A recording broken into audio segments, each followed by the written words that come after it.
Hello everyone, welcome back to my channel.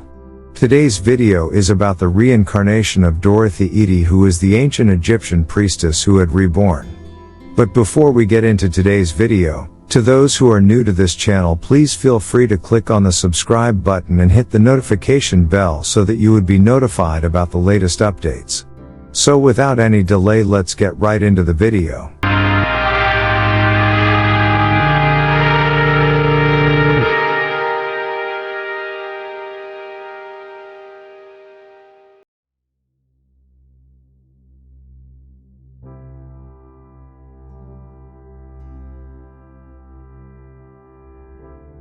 Dorothy Louise Eady was born in 1904 in London as the only child to an Irish family. At the age of 3, she fell down a flight of stairs in her home and was knocked unconscious. Accounts disagree on what actually happened next.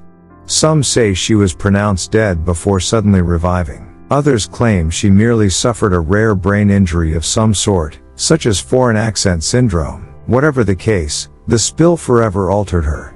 For one thing, her speech patterns had noticeably changed. For another, she kept asking her parents to take her home. When they asked where home was, the girl couldn't say. Her mother and father were understandably baffled. All of this caused issues for Dorothy as a child.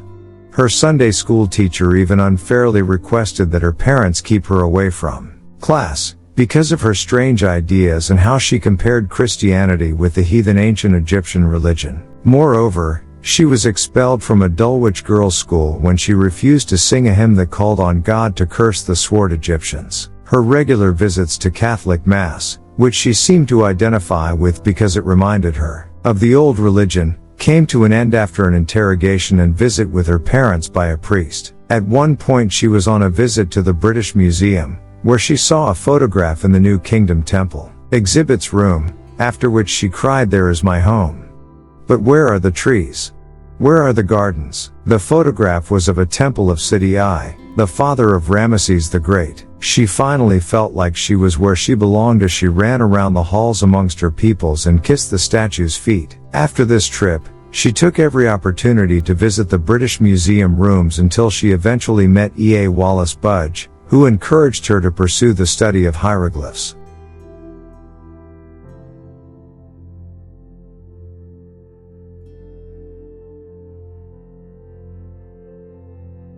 Her obsession with ancient Egypt only deepened as she matured.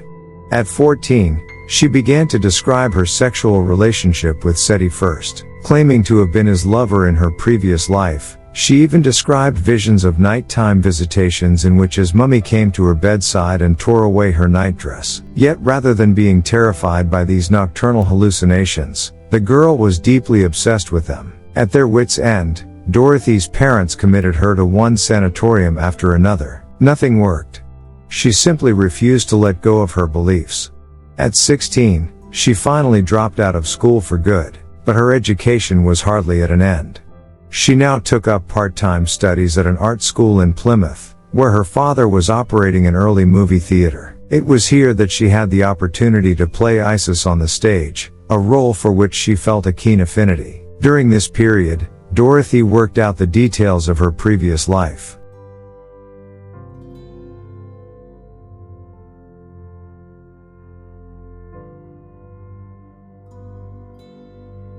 She told her parents that nighttime apparitions of the god Aura dictated it to her over a year-long series of visitations. Dorothy continued to report nighttime visits from an apparition of Aura who told her, over a 12-month period, the story of her previous life, which she wrote down on 70 pages in hieroglyphics. According to her, she was a young woman called Bentreshite, meaning harp of joy in ancient Egypt. He is described as being of humble origin, whose mother was a vegetable seller and her father was a soldier during the reign of Seti I, who ruled between 1290 BC and 1279 BC. When she was 3, which is the same age she began acting strangely in her modern-day life after her unfortunate fall, her mother died, and she was placed in the temple of Qam el-Sultan because her father couldn't afford to continue raising her on his own. At the temple, she was brought up to be a priestess. At the age of 12, She was given the choice by the old high priest of whether to go out into the world or stay at the temple and become a consecrated virgin. She chose to stay. One day Seti visited and spoke to her and they became lovers. When Bentrishite became pregnant, she informed the high priest of the father's identity, so told her that she had committed a grave offense against Isis, that death would be the most likely penalty for her crime. Unwilling to face the public scandal for Seti, Bentrishite committed suicide rather than face trial. Dorothy also spoke of Ramesses II, the son of Seti I, whom she always saw as a teenager, as when Bentrishite first knew him. She described him as the most slandered of all the pharaohs because of how the Bible describes him as an oppressive pharaoh who slaughtered young boys.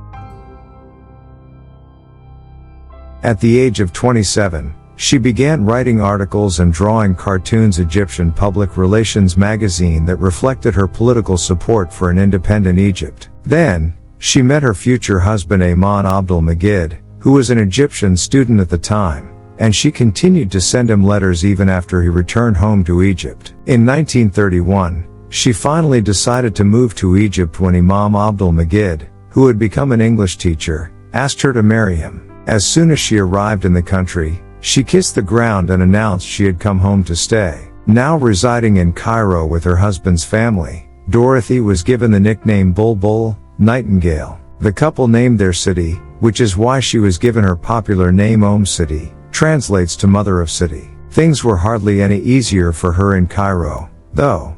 She had married into an upwardly mobile family, who took exception with her descriptions of pharaonic apparitions and out-of-body experiences. Ultimately the marriage failed, lasting a scant 2 years before Imam left her and moved to Iraq. In any event, City clearly loved Egypt more than she did him. So she stayed behind in Cairo, raising her son and working as a draftswoman with the National Department of Antiquities. During her tenure there, she published numerous books and articles that are still widely admired. But plenty of people were also frightened by her, especially the locals. She was known to spend nights alone inside the Great Pyramid of Giza or lay offerings at the feet of the Sphinx. These rituals spooked people and made her the subject of much gossip. In an odd contradiction, she was also widely admired for being so open about her beliefs.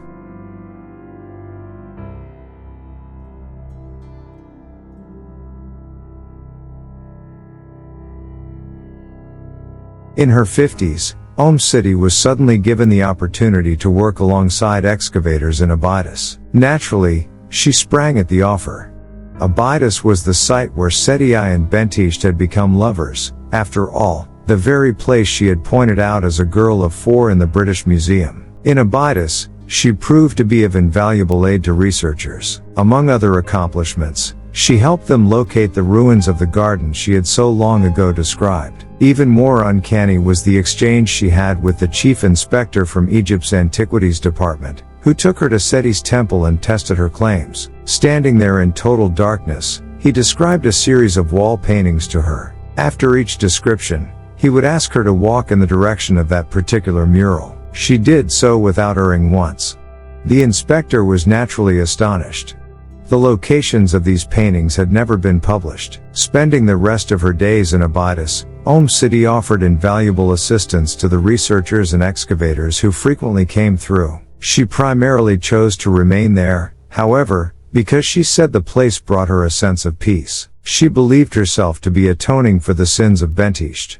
The opportunity to work with researchers was merely a bonus, yet her contributions to Egyptology were undeniable. She had a seemingly preternatural understanding of hieroglyphics and was highly knowledgeable about the local ruins. In 1981, the year she died, she was even featured in a National Geographic documentary entitled Egypt, Quest for Eternity, a fitting name for someone claiming reincarnation.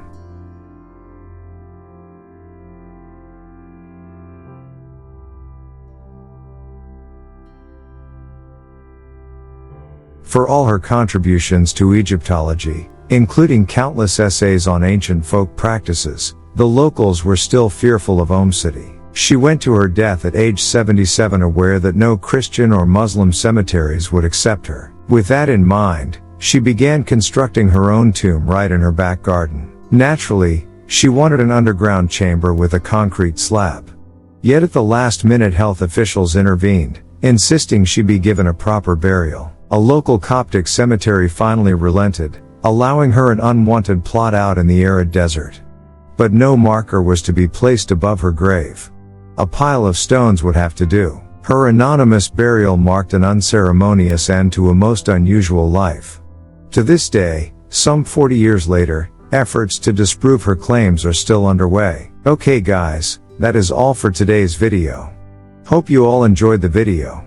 Please don't forget to subscribe to my channel and click the notification bell to receive the latest update from my channel. See you soon in another interesting video. Bye.